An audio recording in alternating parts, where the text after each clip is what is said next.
Can you hear me okay?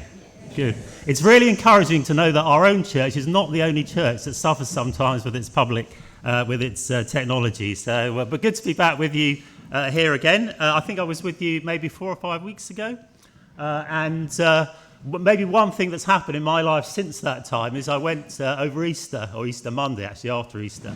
My wife and I travelled to the Holy Land on what was termed as a pilgrimage with a friend of ours who's an Anglican vicar and a group of people. So I put some of the photos from the trip in the slides that we're going to be going through. So which made for quite a large file, actually. Apologies to whoever worked technology. It's about 20 megabytes, the file, so it probably took ages to download it. But anyway, we're going to be looking at this passage here from Luke chapter 24. And yes, the Lord has indeed risen.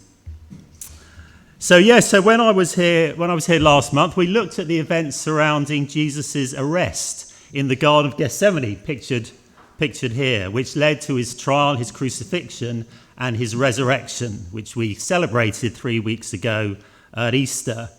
And we're now living, if you like, in the 40 days between his resurrection on Easter Sunday and his ascension into heaven, which is described by Luke in his sort of sequel to the Gospel. The book of Acts describes how Jesus spent 40 days with his disciples, teaching them, and then he rises into heaven. I tried to count these up. It's not always easy, but I think there are 11 separate appearances of the risen Jesus in the New Testament. It may be one or more, less than that, but 11 separate reappearances. In one of these, Paul tells us in Corinthians that he appeared to 500 people at the same time. It doesn't give us any more details about the event other than to say that most of the witnesses to it are still alive. So it's as if he's saying, if you don't believe me that Jesus rose again, go and ask these people, because they've seen him as well. But the two described in most detail are the two earliest ones, and these both took place on the same day, or the first day in which his followers realised that something had happened. So the first visit was this one to Mary Magdalene in the garden near the tomb, and that's described in John chapter 20. Mary visits the tomb where Jesus' body had been laid after his crucifixion, and she saw how the stone blocking the entrance had been rolled away.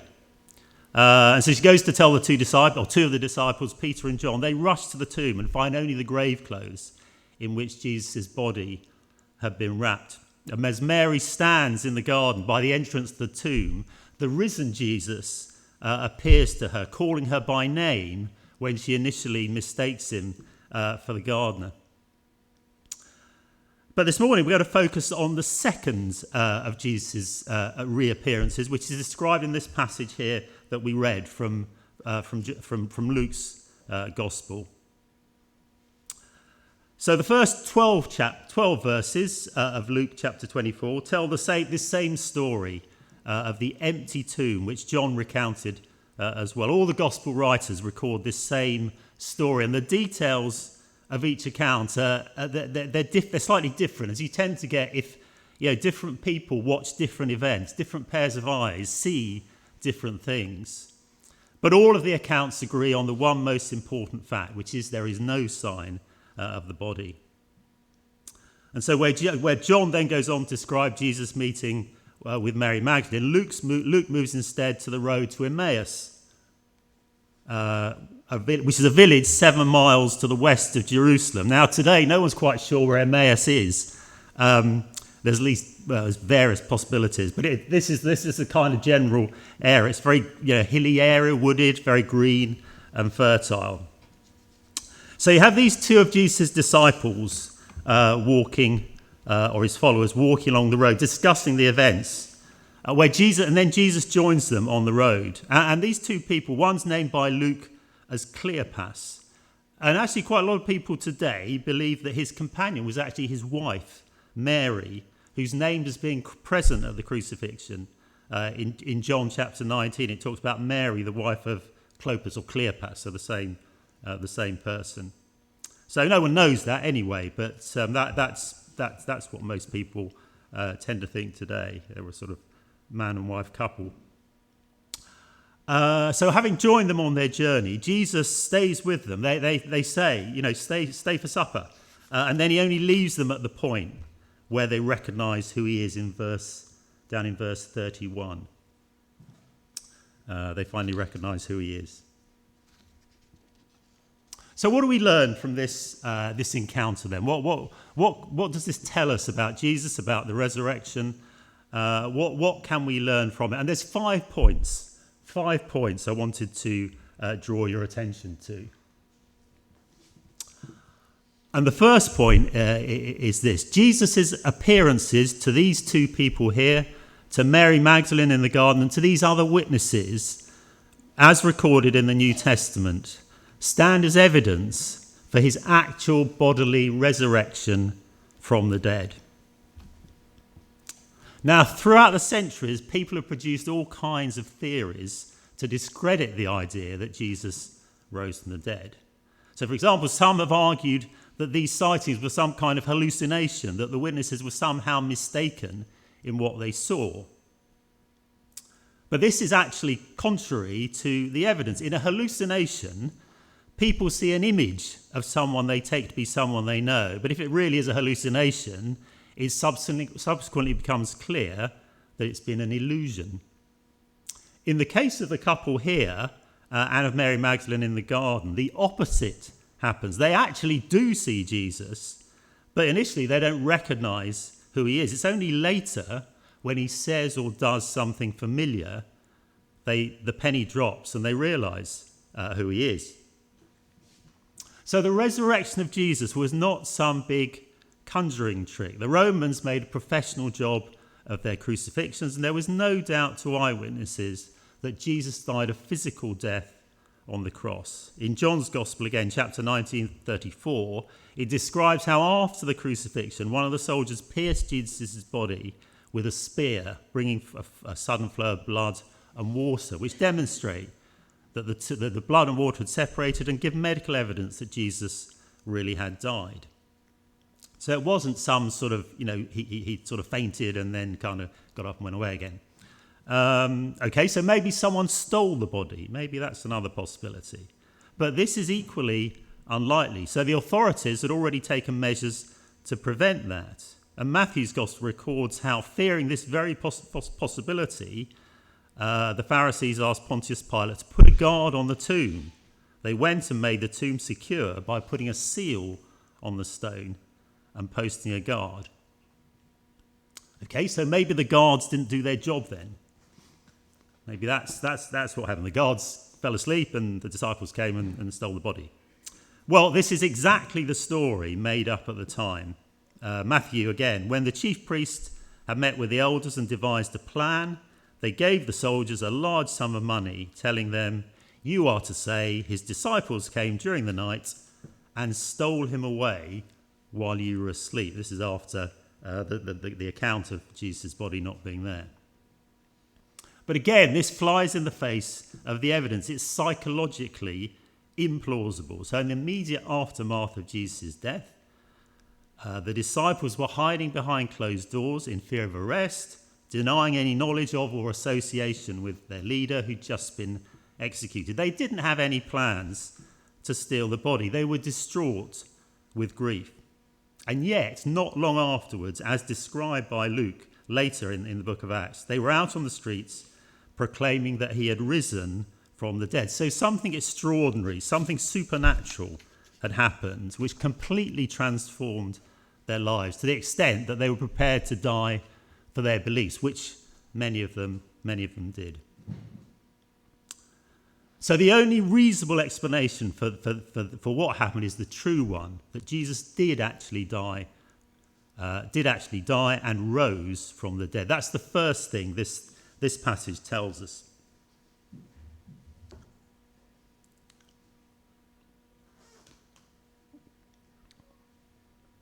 So that's the first thing. Secondly, we see that Jesus' approach to people is relational. He doesn't call a press conference to announce his resurrection. He doesn't reveal it on a Twitter account.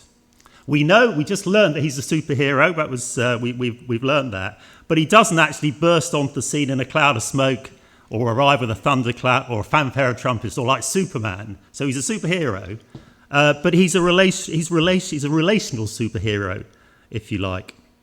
So when Mary Magdalene first saw the risen Jesus, she assumed he was the gardener of the area around the tomb. She only realised it was Jesus when he spoke to her. And here too, we're told in verse 16 of the passage that Cleopas and his companion were kept.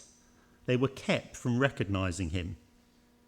And so it's the same kind of thing. These disciples initially failed to recognise who they were. In Mary's case, Jesus quickly tells her, or he calls her name, and she realises. This time, he seems to play a bit more of a game with them. He sort of keeps them guessing a bit longer, and he feigns ignorance of what's going on. What things? So what are these things that happened? And then he actually tells them off in verse 25, how foolish you are, and how slow of heart to believe all the prophets have spoken. Even then, they still don't realise who he is. Only when he breaks bread with them, maybe recalling memories of the feeding of the 5,000 or the Last Supper or some other occasion, recognition dawns. He took bread, gave thanks, broke it, and began to give it to them. Then their eyes were opened and they recognised him. So why does he treat the two differently? Why does he tell Mary very quickly, this is me, whereas he keeps these two guessing? Maybe we don't know. Maybe in Mary's case, he was just overcome with compassion for her and her grief. On the road to Emmaus, he's a bit more like a teacher, like a patient school teacher, trying to draw things out from his pupils in the way he often did. It's very similar to when he teaches his disciples. He kind of leads them in the right direction, but doesn't tell them the answer because he wants them to work it out for themselves. And his disciples, we know, were also could be quite slow on the uptake.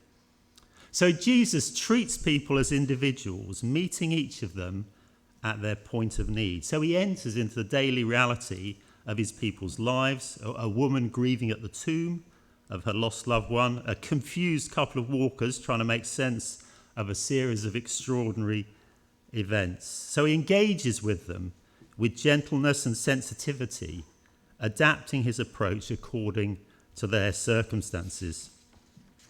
And so too with us, his children. He meets us in the day-to-day reality of our lives, guiding us, helping us, encouraging us, sometimes comforting us, sometimes maybe gently telling us off. So we are to walk in, as if it's like we're walking with him, to walk in step with him, with his Holy Spirit. Paul tells us in Galatians chapter 5, since we live by the Spirit, let us keep in step with the Spirit. Let us keep in step with the Spirit. So see, our natural inclination is very often to go our own way. And so it's not easy always to kind of practice this way of loving. It requires effort and discipline. But in the long run, we will find great reward. So Christianity is unique. It's very different to other religions. And in fact, it's not really a religion at all. So a Muslim, for example, is required to follow the basic rules laid down in the pillars of Islam, praying 5 times a day and fasting. Christian faith, on the other hand, is not about following a set of rules. It's about following a person. It's based on a relationship of trust between us and Jesus Christ, our Saviour, our Lord, our teacher, and our friend. So our faith is based on historical facts. That's the first thing, on the resurrection, and on a relationship with a person, Jesus Christ. And then thirdly, we should notice what Jesus did when he walked on the road with the two disciples. He verse 27, I think, beginning with Moses and all of the prophets, he explained to them what was said in all the scriptures concerning himself. So where do we go to find out about Jesus? Well, we go to the Bible. The Old Testament is not a book of random stories.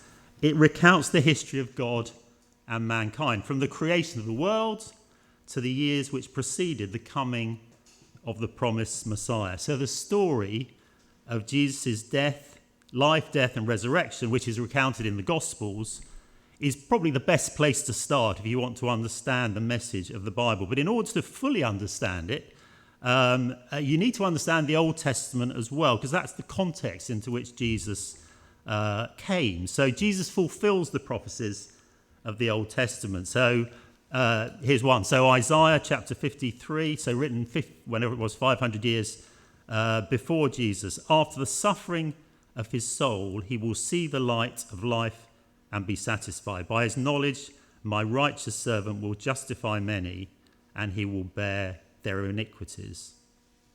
The Psalms, Ian read Psalm 16, they also point to this coming Jesus. So all the Old Testament points the way to Jesus. And yeah, for the two disciples on their way to Emmaus, the scriptures would have been the Old Testament only. In the 4th century, the reason I just showed this picture, the Christian priest and theologian Jerome of Stridon began his work of translating the scriptures from the original Hebrew into Latin, doing much of his work below in a network of caves. You can go and see them today, below the Church of the Nativity in Bethlehem. So it's largely thanks to him, to St. Jerome. We have the Bible today in a language we can understand. So what do we think Jesus will do when we first meet him face to face in heaven? Who knows? Who knows? But dare I suggest at some point he might do as he did for these two disciples and explain the scriptures to us. So let's take the opportunity now. We have this opportunity here now to study them for ourselves and prepare us for our eternal future. So that's the third point then from this story, that Jesus explained the scriptures to his followers. And the fourth point, this story tells us that we're made truly alive in Jesus' presence. So in verse 32, when they finally recognise that it's Jesus, the two disciples say to themselves, "Were not our hearts burning within us while he talked with us on the road and opened the scriptures to us?" So meeting Jesus had a powerful emotional impact on both of them. Is the same true for us? Are our hearts burning within us because of the Holy Spirit of Jesus placed within us as a sign that we belong to him? Are our hearts burning within us? Well, they should be. They should be. All people, British people by and large, we don't tend to show our emotions. We tend to hide them. That's kind of the sort of traditional British approach. Maybe we're less like that nowadays. But however we respond, or however you might see us, we do need in our hearts to respond to Jesus in this way. And if you are not a Christian, if you're here today and you're not a Christian, you should be able to tell a Christian by the way they live their lives. There should be something about them which is different, distinctive, not in a kind of super spiritual, holy way, but in a very real way. It may not be immediately obvious, but it should become more so as and when you get to know them better. So one of the most powerful pieces of evidence for the resurrection of Jesus, other than what you read in the Bible, should be the transformed lives of his followers. So we today, we are witnesses. We bear testimony to the risen Jesus by how we live our lives. So listen to, I'm sure everyone here has got their own testimony of how they became a Christian. If you are a Christian, everybody's got their own story. Each one of you has your own story to tell. Each one will be different, but your transformed lives all point in the same direction, and that's to a living faith in the risen Jesus Christ. So that's the fourth thing. We engage with Jesus, with our minds, mind, body, and soul. All of us responds to Jesus. Our hearts on fire. That's the way up to the Church of the Holy Sepulchre in Jerusalem. You get a constant stream of people going there. It's a bit of when you get there, it's somewhat of a disappointment because you have lots of different Christian faiths sort of competing with each other for a spot of land. But it kind of bears witness, and this is kind of every day, it bears witness to who Jesus was and the attraction that he has, the place where he was crucified has to these people. And then the final point then. Notice what happens when the two companions rush back to Jerusalem to tell the others their story. How does the group react? Well, the gospel accounts show that the initial reactions to the empty tomb were sometimes of disbelief. The disciple Thomas refused to believe it until he saw Jesus for himself. But the group in Luke's gospel received confirmation that when these two people return, they say, it is true, the Lord has risen and appeared to Simon. So the Bible doesn't tell us precisely when Jesus first appeared to Simon Peter. Maybe it's when he goes up to the tomb and finds the grave clothes. Maybe it was after he appeared to Mary Magdalene. We don't really know. But they've heard the story. So what the two disciples here tell them confirms what they've already heard from elsewhere. And so the resurrection of Jesus Christ, if it happened, is the most important event in human history. So the Apostle Paul tells us in 1 Corinthians, if Christ has not been raised, our preaching is useless, and so is your faith. There's an article here that I picked up a while ago. This is from, this is actually the Archbishop of Canterbury, Justin Welby. This is what he says. If Jesus did not rise from the dead, if it's just a story or metaphor, frankly, I should resign from my job. All church buildings should be sold and our voluntary efforts channeled into social services. And then he says, the resurrection is simple, it's shocking, and it transforms everything. If the resurrection did happen, it changes the way we live, the way we see the world, the way we think about life and death, the way we see others. For members of the early church, it meant they no longer had to live in fear. There was a way for them to live in freedom, even if it cost them their lives. Death was no longer the worst thing that could happen to them. It had already been conquered. Death remains a reality, but its fear, its power has gone. And because, he says, the resurrection changes everything, that must include us too. Some sort of response is needed. So you see, the resurrection of Jesus is not just an amazing miracle, which it is, obviously. It's the greatest of the miracles, if you like. But it also points to the future, to God's unfolding plan for all of us. So the other gospel accounts describe tombs breaking open and people being raised to life. So the resurrection of Jesus, the firstborn from the dead, points forward to the coming day of judgment on which all men and women will rise to face judgment. So Paul tells us his audience in Athens, this is Acts chapter 17, he, so that's God, has set a day when he will judge the world with justice by the man he has appointed. He has given proof of this to everyone by raising him from the dead. So this is why the resurrection of Jesus matters for all of us. On the day of general resurrection, when we will all rise to face judgment, he's the one in charge. So God has appointed him as our judge on that day. And so then, if people say to you, it's great, and I've heard this from my own parents amongst others, if people say to you, it's great for you to have your faith, it's fine for you, but not for me, or something along those lines, they can't be right. It's either important for both of us or neither of us. If I'm wrong, I'm deluded. But if I'm right, it matters both for me and for you. So Justin Welby, I'll carry on with him. He puts it really well here. So I'll just conclude with this. The concrete and historical reality of the resurrection offers us concrete and actual reality of hope and life in a challenging world.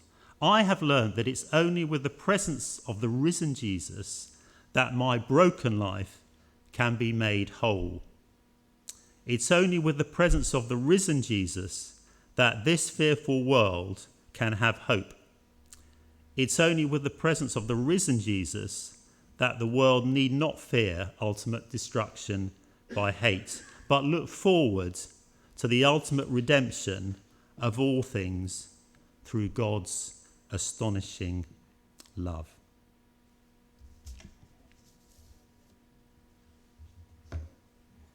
Okay, I'll close.